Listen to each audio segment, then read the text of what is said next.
Hey guys, welcome to a non-hijacked episode of Jack's Business Talk. And Mikey isn't available to be on camera, so I'm going to post this picture right here, but not this one. No, I definitely would not focus in on Mikey's eyeball. Definitely not. My hand to the Karuizawa River. What's that? The picture he's referring to is my hand flowing to the Karuizawa River. That's the name of the river. So anyway, Mikey inspired this episode, so I thought it'd be important to have Mikey on this episode. So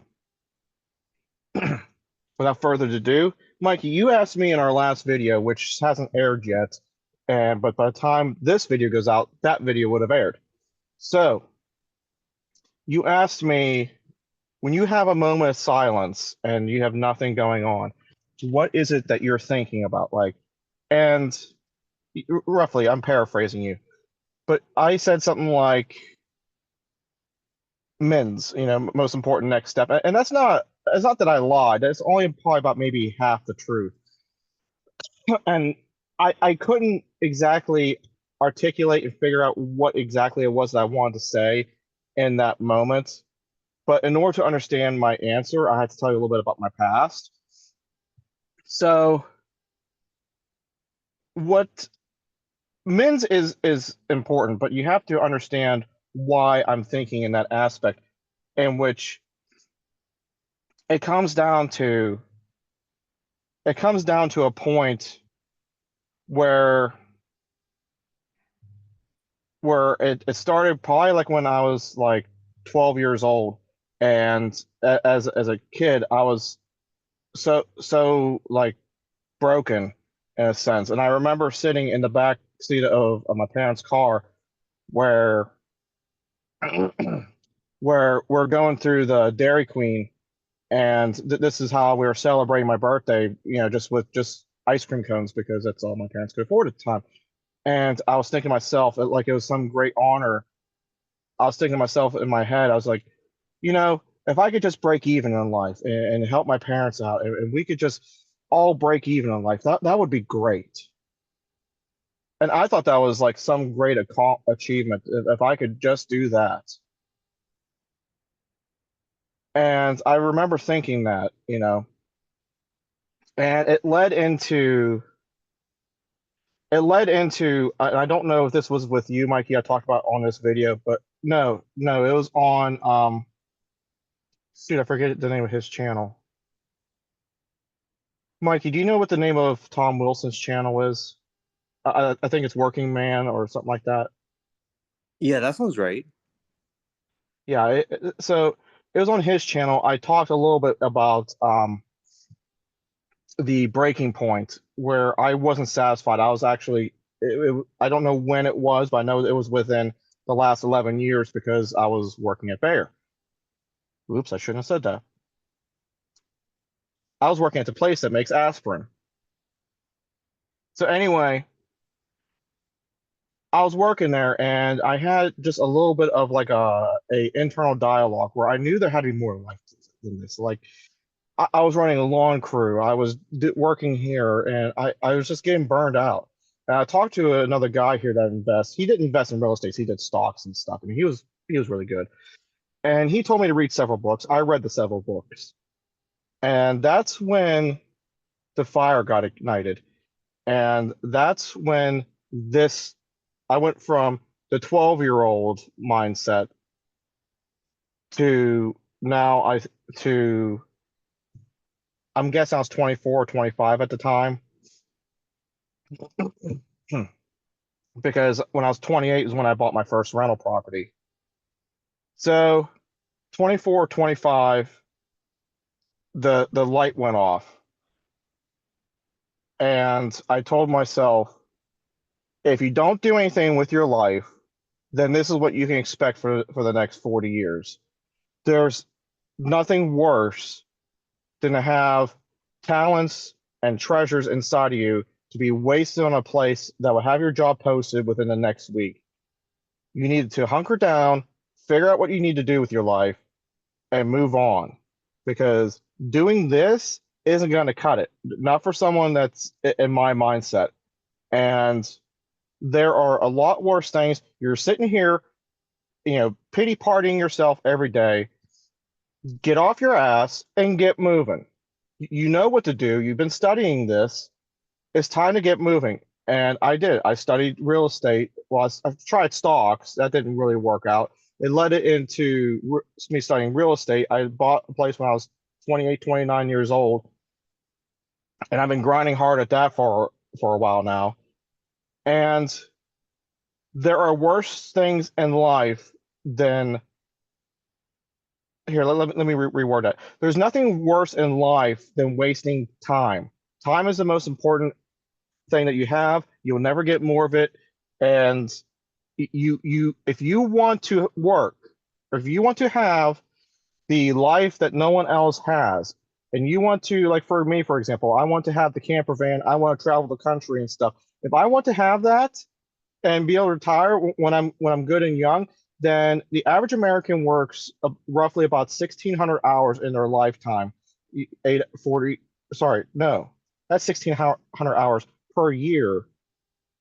No, I'm sorry, my math's all wrong. I don't have a calculator with me to even double check myself.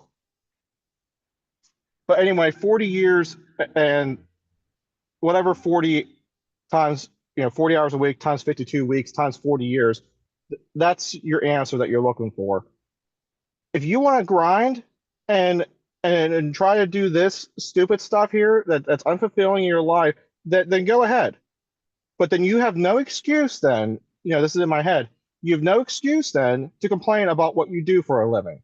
It's like people that don't vote that want to complain about the politics. They didn't vote.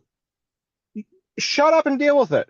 You said what you had to say for, oh, Mikey got 87,360 hours.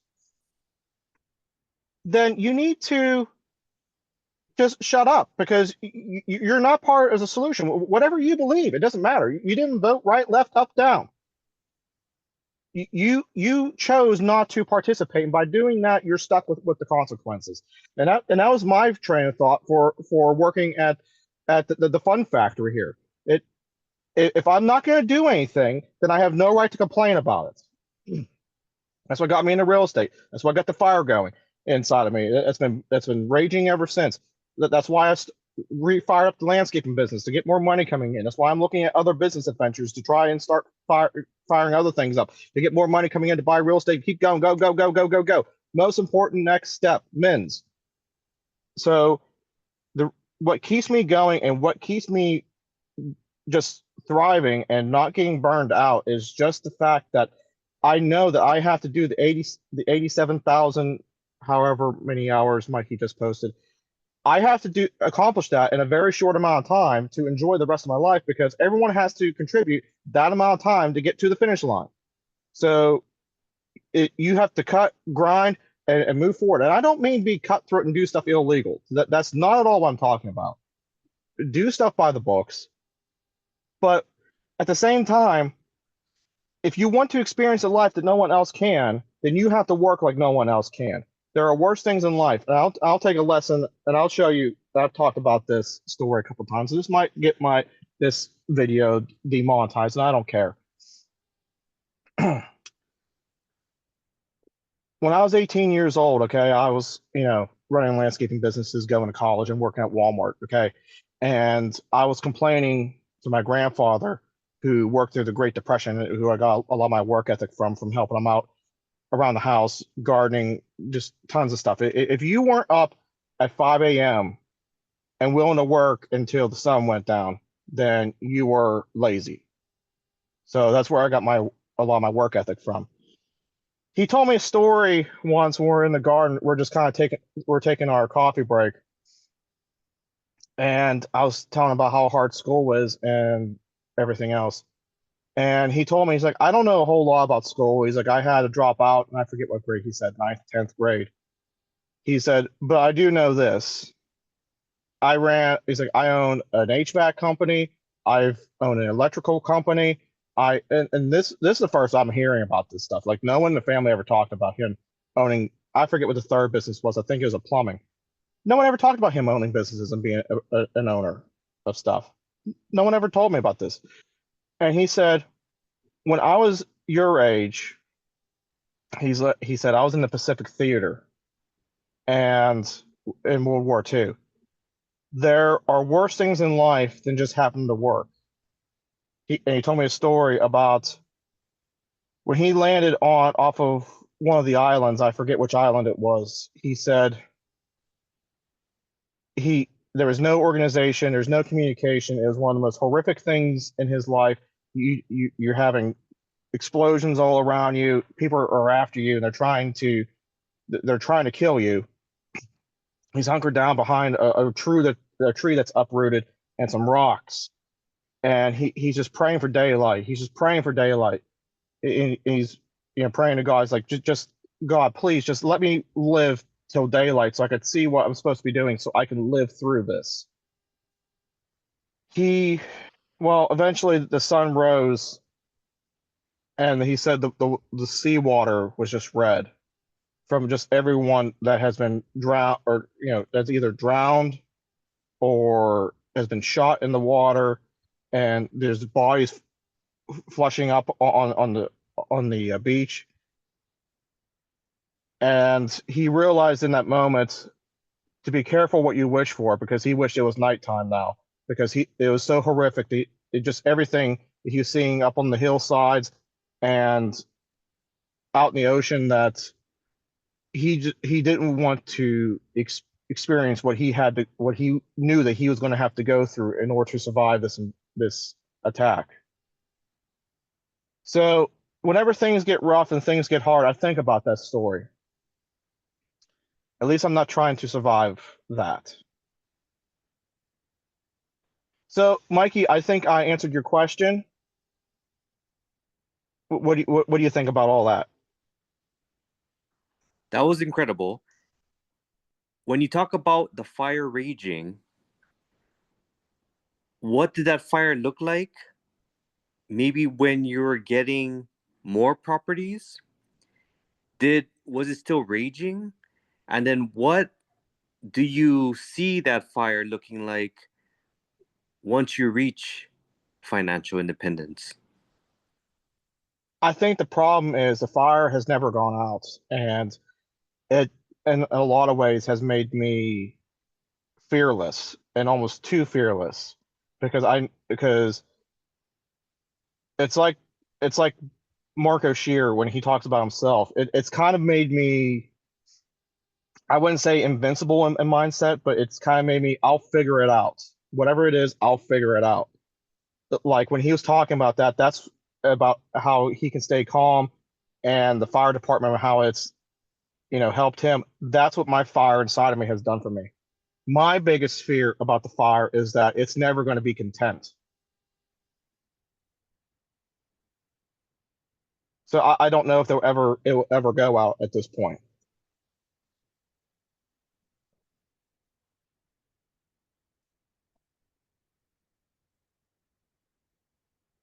You're making me think. So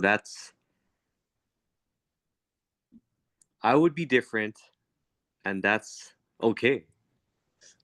Yeah, and it's okay. I There's a few things I've talked about on this channel before, and that I'm not saying that my what I'm doing is right. In fact, some of the stuff I do is just complete unhealthy, and I don't recommend what I do for everyone.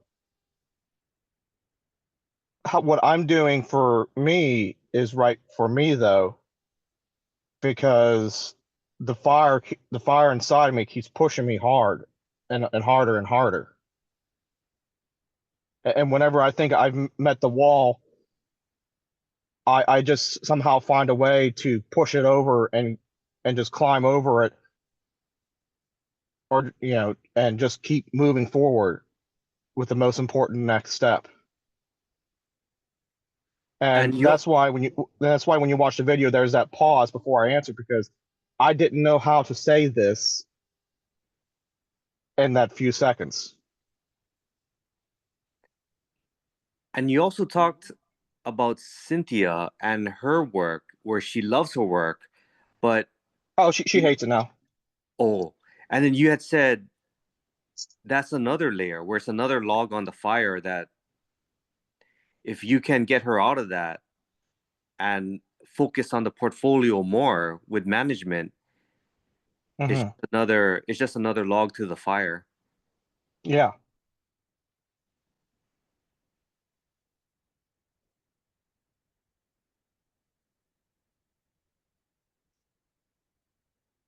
So I'm guessing this wasn't exactly the meeting The meeting that or the that video or you the were video you were expecting. expecting. No, it wasn't. It was a good one though, wasn't it? Are we recording or no? Oh, we are. Okay. Yeah. Good. I enjoyed. You are passionate. I'm passionate towards financial freedom and I'm passionate towards getting to the end goal. But I think even once I get to the end goal, and I was thinking about this over the past couple of days, and I know that I kind of talked a little badly a little bit about Jason Pritchard's thing at the end of the ORAT thing, and that's why I went back to talk to people the people in the front. Because I was just saying it's just too unrelatable to me. And I'm starting to realize because I even in this week I've had a shift a little bit, and I kind of wish I would have listened to him a little bit more because although what he's working on isn't what I'm going to do, I think I need to listen to Jason Pritchard and start thinking to myself, is that what I want? Where you're so busy and you don't have time to fart? Because I could very, very easily wind up like him if I don't play my cards right.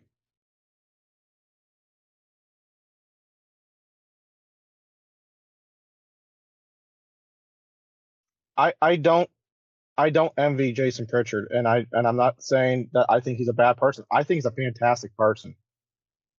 I don't know if I want to fall into it's great what he does, but I think it's almost a prison what he does at the same time.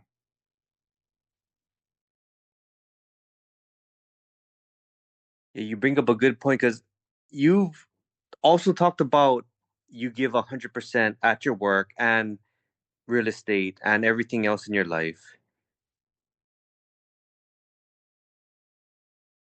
You don't tone down the level for work and then up the level for real estate because it's your business, what you're working on, and has the greatest return. Yeah, it's a mindset thing. I believe that if you're not putting that if you slack off in one area, it'll leach into the rest of your areas of life. I'm just going to give you a heads up. This will have to be our final point because I need to start working my way into work.